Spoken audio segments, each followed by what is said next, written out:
Watch Transit TV right now. Alright, keep watching Transit TV. With what he was doing with Everton, a lot of times, we blame squad, blame of quality in a team for the result that teams get. But the Demonians have come back to Everton. Yeah, they lost one of the first two games, but from what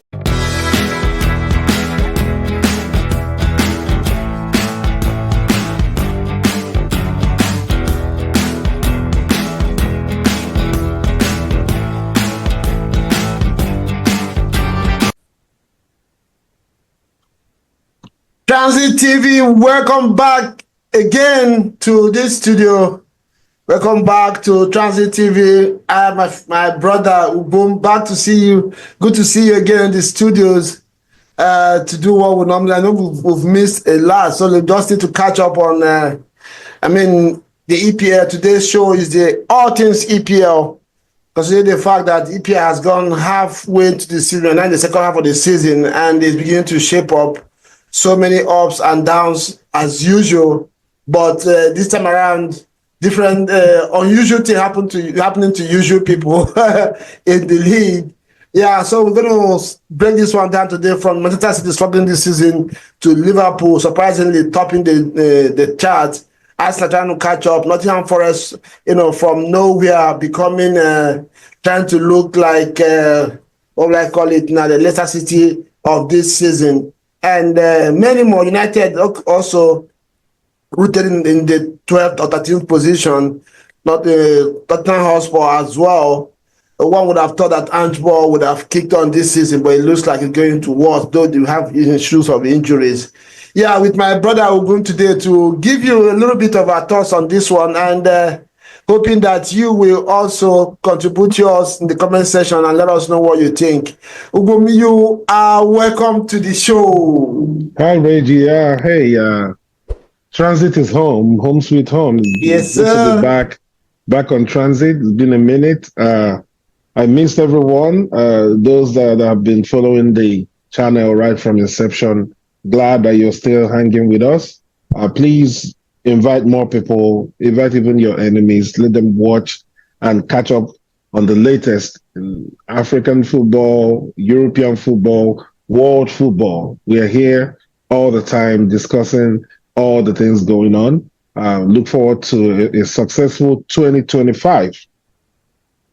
Yes. Yeah, right. Don't forget to, just like Ubum said, don't forget to hit the like button, subscribe if you have not done so. If you're new to this channel, you guys are really doing bits on that front. The channel is growing. I'm not going to lie. You have a lot of views now. We need you to share more to your friends, especially for people who have interest in African football. Right after this video, go and watch the Enyimba and Zamalek highlights. We'll have so many other highlights there for this year's CAF Confederation Cup on the channel. We'll be covering a lot of African and Nigerian league games this season. So those videos are out there for you. Check them out and also check out our shots and share as you will. Like I said, this one is all things EPL. Now, my brother, we just want to talk about a few things, highlights of the season so far in EPL. And where else will we start this one except from Nottingham Forest? Presently on the same points with Arsenal, 44 points after 22 games. Their goal difference is 11. Arsenal is only second on the table because they have a superior goal difference, which is about 11 goals different. Nottingham Forest this season, from what I heard today, have scored the first goal in 18 out of 22 games this season. These guys have won, I think, pretty much everybody in the bottom half of the table, except Wolves, the former club for their coach. And they also have a habit of, they have maintained below or about 40% possession in all the games they have played. So which means they have been playing on a counter, and highlights their efficiency and the effectiveness in front of goal as well. Chris Woods leading that line. Elanga looking like a much better player than the one United sold. And Hudson-Odoi looks like some freedom has been released in his ear since he joined Nottingham Forest after coming back from loan and being sold by Chelsea. So I don't know, what have you made of this team? It's quite fascinating. You've mentioned some very key an interesting points. 40% possession through the season. Like you said, they're compact. They know what they want to do. They stick to what they want to do throughout. And it was interesting. I watched the game they played today against who did they beat today? I'm trying to remember the team. What Nottingham Forest against who did they beat? It's Southampton. Yeah. Okay, against Southampton. Yeah. So I saw the game started. It was a 50-50 game. Southampton actually were playing much better than I've seen them play in a while. And then before you know what's going on, a chance falls for Elliot Anderson, who they got from Newcastle. He put the game away with a very nice shot. The same thing continued. Southampton continued to press, continued to pass the ball around. The next thing they force for Hudson-Odoi, he shoots from outside the box. Surprise shot, a goal. Then before Chris Wood scored. So what I've seen about Nottingham Forest is that they are very well drilled. You can see it, right? And when they attack on the counter, it's so purposeful. You will see runs. Everybody making runs from all over the place. You see if Morgan Gibbs-White is with the ball, you see Hudson-Odoi making a run. You see Elanga making a run. And so there are options always. Chris Woods, of course, is a very good center forward. Uses his body really well, gets up and down really well, takes his chances, really well. So I would say I'm very proud of their coach. I think he's done an incredible job so far. I was wondering how this guy is going to keep up with this pace, but with the way they play, the conservative way they play, with the kind of understanding they have, I think they will go the length this season. Yeah, they may be one or two injuries, but remember they play only once a week. So there are no pressures of all these other competitions on them, and so they take their time, train very well. Ola has been incredible. They've had a very solid defense with Moreno and Milenkovic.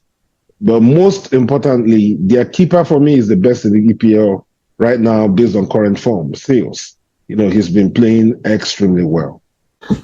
This video is sponsored by Adrad Pharmacy and Wellness Center out there in Cypress area in Houston, Texas, owned by a Black Nigerian couple in Houston. I know there is huge community of Nigerians and Africans out there in Houston.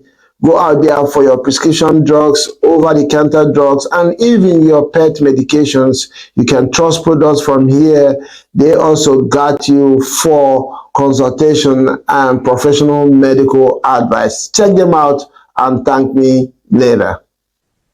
Yeah, but so I'll put you on the spot. Having said that, where do you think Nottingham Forest will finish at the end of this season? Do you think that the real deal, or this is just to get them very, very safe on the table and probably things will start to turn? But I don't know. So what are you thinking? I think the highest they will finish is probably fifth position.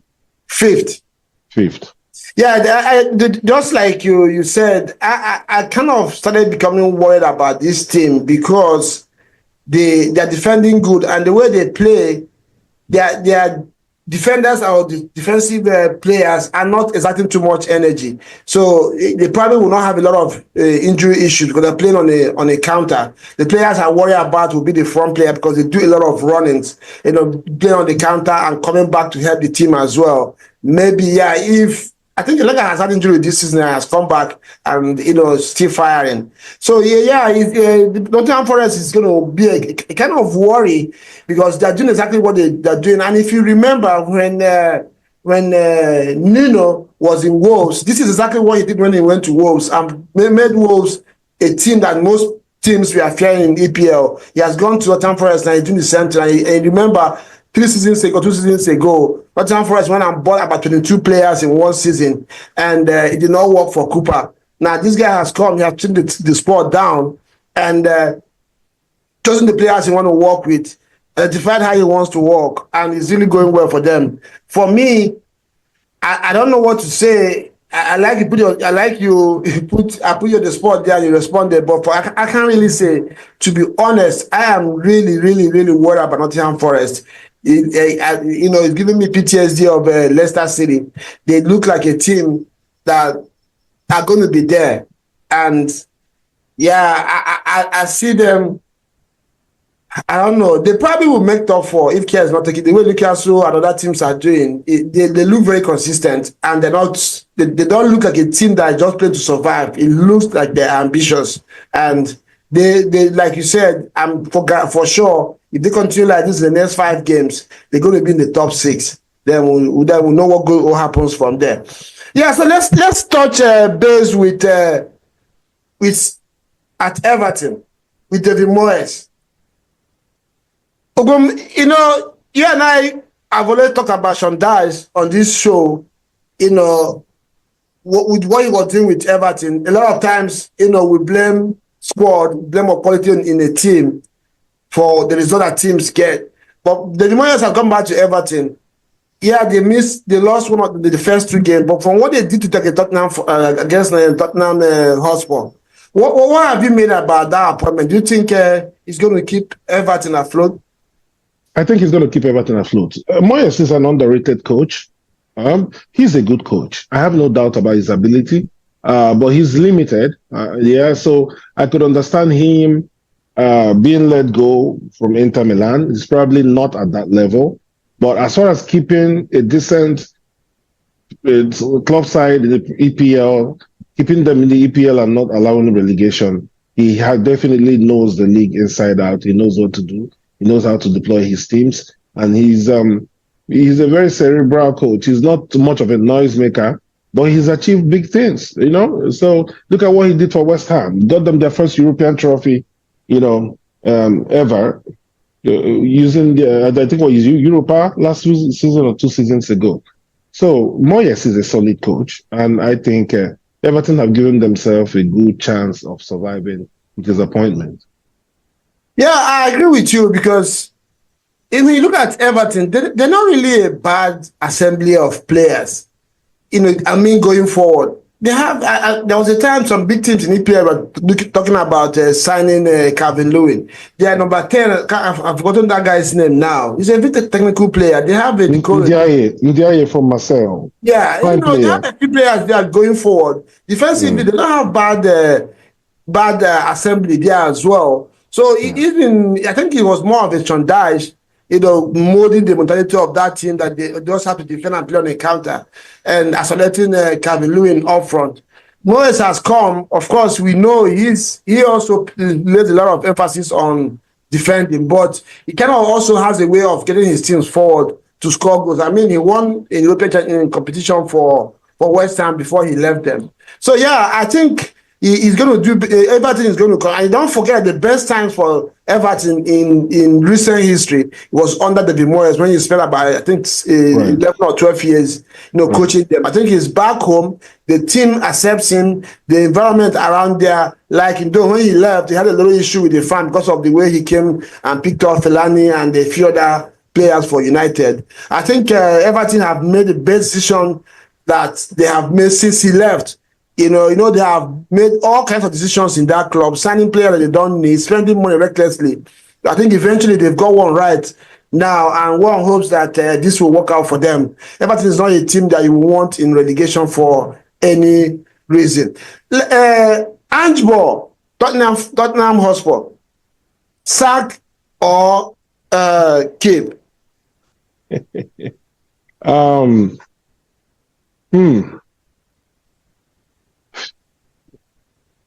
From the perspective of a Tottenham fan, if I were to be one, I'll be calling for his sack.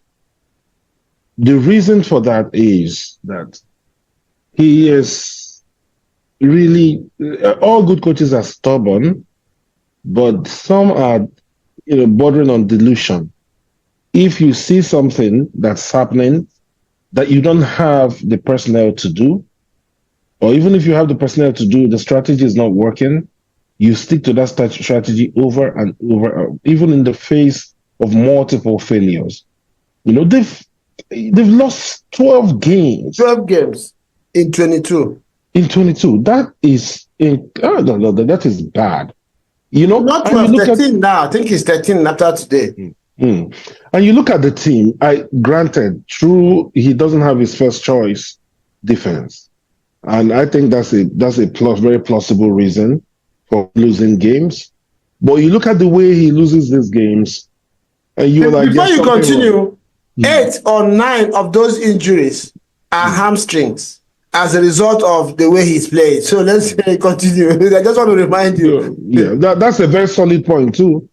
That's a very solid point. If there are hamstrings, it means what he's doing is not working.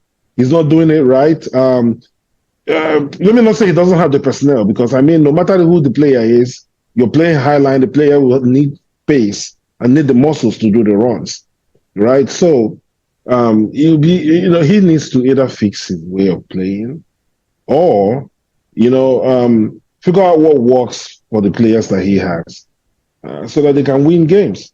The only reason why, I don't think there's any reason why I should not call for his sack. I think there needs to change. The only reason why, like you said, from the Tottenham Hotspur fan perspective, would be because the owners never make better decisions. Right. That's the only reason. Otherwise, the guy should go, because I don't think, what annoys me most is, like you said, you go into a game, you have a strategy, it's not working. You're standing there with your 2 hands in your pocket. You're watching for 45 minutes. Then you go into your dressing room, maybe do 1 or 2 things. You come out again. The same thing continues. You're standing there. You're not doing nothing. You're just watching. I don't see him. I don't know if they banned him from the club not to say anything to anybody while the game is going on. He doesn't say nothing to nobody, not even to his assistants, not to the referee, not to the injured player, nothing. He's just standing there looking. Bro, something there, your ass is on fire, bro. I don't understand. I don't care how disciplined you think you are. So then going to the strategy, going to his philosophy, we can count 10 teams in EPL that play highline, bro. It's not about playing highline. There is a sensible way to play it. Arsenal plays highline, City plays highline, Chelsea plays highline, Liverpool plays highline. Everybody, most teams play highlines. They don't do the same thing that he's doing. You have about 2 or 3 or even up to 4 players in that Tottenham team, if not up to 6, that you will take in Arsenal, that you will take in City, that you will take in Chelsea. So it's not a matter of quality. His first choices got injured because of the way he plays. Something is wrong with the philosophy. Last season, he didn't have these injury issues that much, apart from that was going in and out. And he had the same problem. So it's not just injuries. Okay, now your main players are injured. You're using these small kids and second choices. Why not adapt your philosophy a little bit so that to help them stay in games? How can you lose? How can you concede 4 goals against Everton? Yeah. Against Everton. I don't care who they are. Giving Pep goes there. It doesn't make sense at all. There's no way to justify that. I think Ange needs to rethink his strategy. He needs to rethink his in fact, it's not his strategy, it's his application of that strategy. Like I said, a lot of teams play highlights. They don't get the same result. They don't have the same result.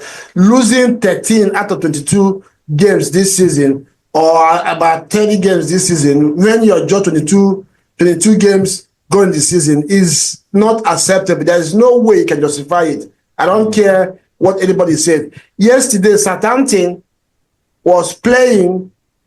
They had kids on the bench, and was it yesterday on Wednesday or Thursday? Yeah. Between their bench, they only have 9 EPL appearances on the bench in total. So this injury issue is not the Tottenham, is everybody. So he needs to find a way to at least make this team competitive a little bit and not insult some of these players. Look at Kulusevski. He's a very good player. How can he be playing a team like this? Tottenham continues like this. The next 2 weeks, they will stand relegation in their face. So I don't know why he wouldn't be sacked.